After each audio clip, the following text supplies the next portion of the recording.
En 2024 sucedió un derrame de petróleo causado por la refinería de petróleos mexicana Pemex. Esta situación afectó los ecosistemas marítimos, afectó la economía de la zona y afectó la salud pública de los habitantes de la zona de Campeche.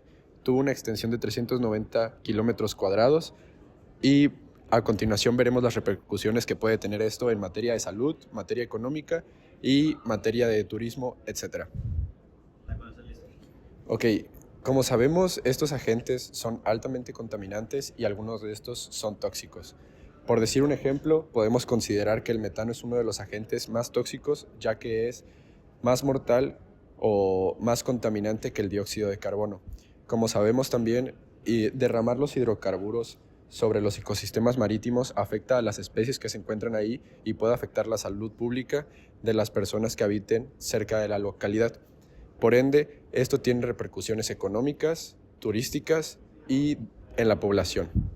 Retomando este tema, este tipo de situaciones como el derrame petrolero nos ocasiona pérdidas económicas, pérdidas en la industria turística y pérdida en los ecosistemas marítimos.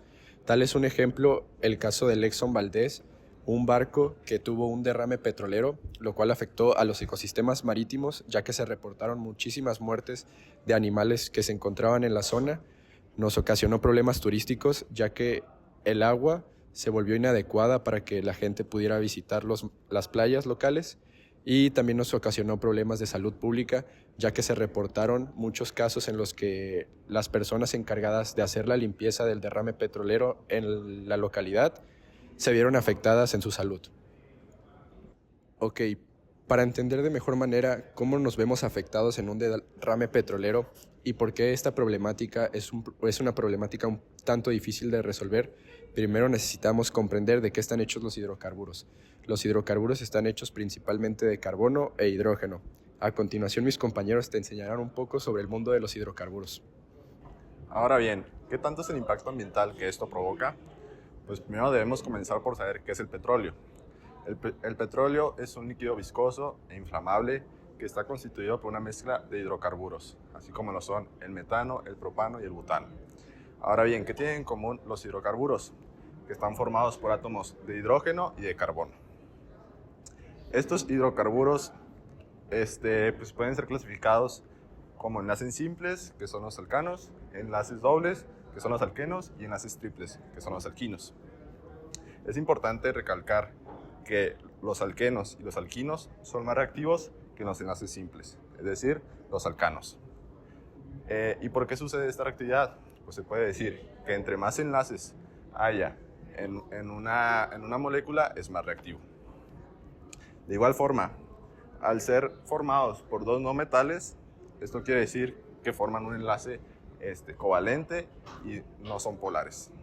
Ahora, en esta imagen podemos ver la estructura molecular de los hidrocarburos, donde es importante mencionar que el carbono siempre está enlazado ya sea con otro carbono o con un hidrógeno. Y de igual forma, es importante mencionar que todos los electrones están enlazados. Ahora, en esta otra imagen se pueden ver las propiedades físicas de algunos hidrocarburos, como lo son el metano, el eteno, el hexano, el benceno y el octano. Los hidrocarburos saturados, es decir, los alcanos, tienen puntos de ebullición más altos que los insaturados, como lo son los alquenos y los alquinos. Los hidrocarburos son prácticamente insolubles en el agua, ya que los hidrocarburos son no polares y el agua sí es polar.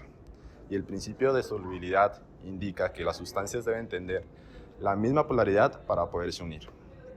Otra cosa importante es que los hidrocarburos tienen una densidad menor que el agua, por lo que flotan sobre ella, así como lo podemos ver en este ejemplo.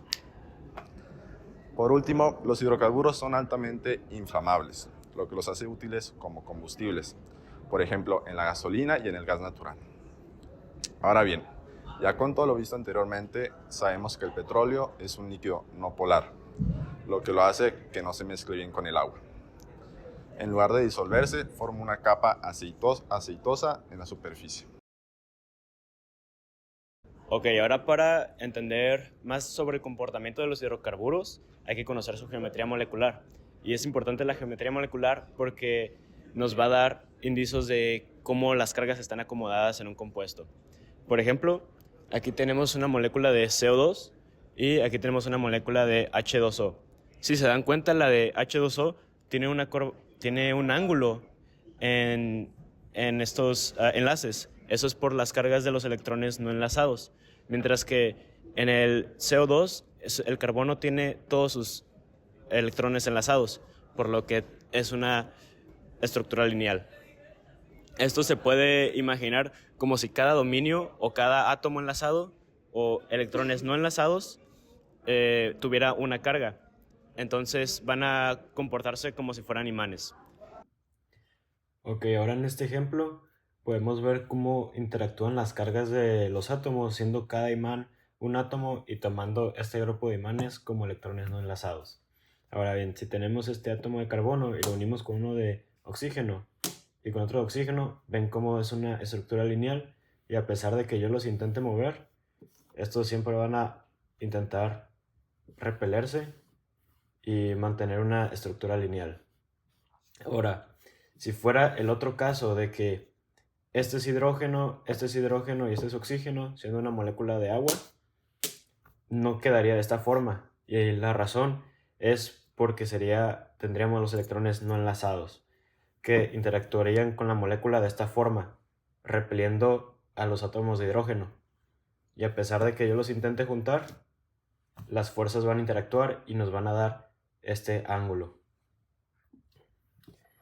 Ahora, si tomamos cada imán como si fuera una molécula, siendo una de agua, otra de agua y un hidrocarburo, podemos ver cómo la polaridad afecta a la solubilidad. Por ejemplo, aquí las de agua no tienen problema en atraerse, pero la del hidrocarburo, al ser no polar, no puede juntarse.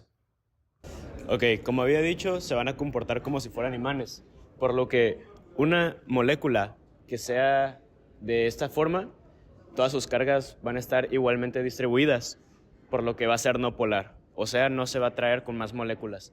Mientras que la del H2O, como tiene esta forma de los átomos de un lado y electrones del otro lado, este se va a tomar como negativo y este como positivo, haciéndola polar o dándole solubilidad o facilidad de juntarse con otras moléculas. Ok, como había dicho antes, las moléculas de agua se atraen unas a otras. Esto es porque es una fuerza dipolo-dipolo, lo que quiere decir que un lado está cargado con una carga negativa y el otro con una positiva. Por eso se pueden alinear de esta forma. Esta se puede considerar que es una atracción fuerte, mientras que la de enlace de hidrógenos es más fuerte esta se debe a que es un enlace de hidrógeno con flúor o hidrógeno con oxígeno o hidrógeno con nitrógeno. Ahora, la más débil y la que está presente en todas las moléculas o átomos es la de dispersión, que se debe a la órbita caótica de los electrones. Por ejemplo, esta sería una órbita perfecta, entre comillas, mientras que hay veces que podemos tener órbitas de esta forma, dándoles fuerzas de atracción a las moléculas o átomos, pero por periodos muy cortos.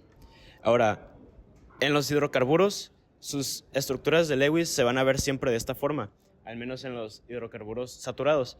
Y si se dan cuenta, todos sus electrones están enlazados, lo que significa que no podemos tener dipolo-dipolo y tampoco podemos tener enlaces de hidrógeno porque no tiene esos átomos, pero sí fuerza de dispersión, que es la más débil de todas y no es suficiente para que lo haga soluble con el agua.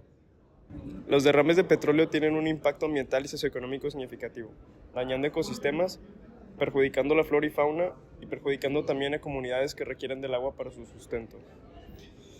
La contaminación por hidrocarburos no solo destruye ecosistemas, sino que también tiene un gran impacto socioeconómico. Para mitigar estos efectos, la bioremediación presenta una alternativa más sostenible empleando el uso de microorganismos como los hongos y las bacterias para degradar los hidrocarburos y limpiar el agua contaminada. Aunque su efectividad varía según las condiciones ambientales y el tipo de petróleo derramado, es una solución ecológica que evita el uso de productos químicos más agresivos que podrían causar más daño al ecosistema. Sin embargo, más allá de las soluciones tecnológicas, es esencial reconocer que el acceso a agua limpia y potable y a un ambiente sano es un derecho fundamental. La contaminación de los recursos naturales no solo es un problema ambiental, sino también una cuestión de justicia social. La gente de Campeche se merece un ambiente limpio.